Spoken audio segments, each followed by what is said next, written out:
Nobel Peace Prize awardee Muhammad Yunus and his barbaric Islamist regime in Bangladesh is committed in their efforts to wipe out Hindus off their demography.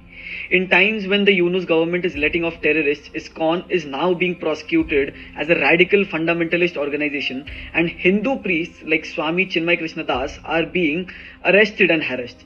Mobs have taken down to the streets, openly demanding a genocide and giving calls for targeted killings of ISKCON devotees and Hindus in Bangladesh. Hindu minorities are being butchered in broad daylight on the streets of Bangladesh. Hindu women and children are being raped in broad daylight. Lawyers representing the ISKCON society and Swamiji have reportedly been murdered for representing Hindu interests.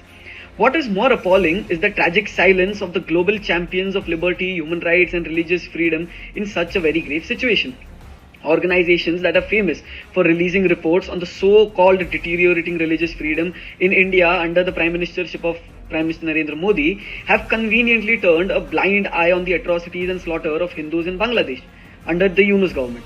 Influencers, celebrities, activists, academicians, politicians, all of these people who are generally tiptoed to speak on Gaza, Rafah, and always ready to amplify movements like All Eyes on Gaza, have now lost their vision and turned a blind eye, it seems.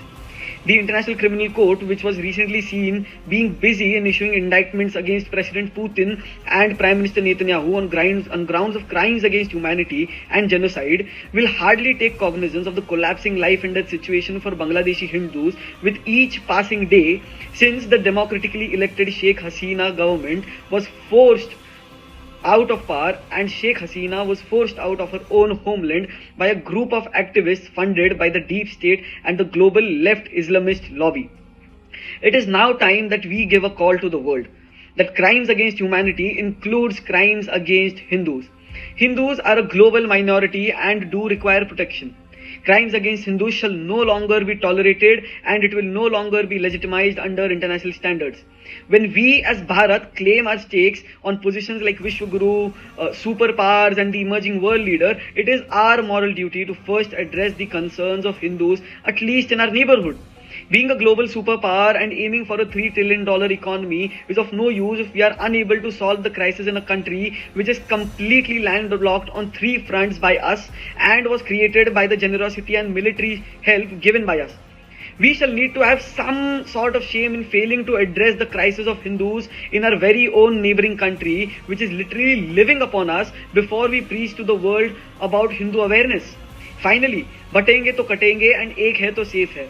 These aren't mere political slogans limited to the political demographics of India, but batenge to katenge and ek hai to safe hai are a movement. It is a movement which is giving a clarion call to Hindus to consolidate themselves, not in the aggressive, but as a defense and answer to those who have consolidated themselves politically and demographically to ensure our own existence.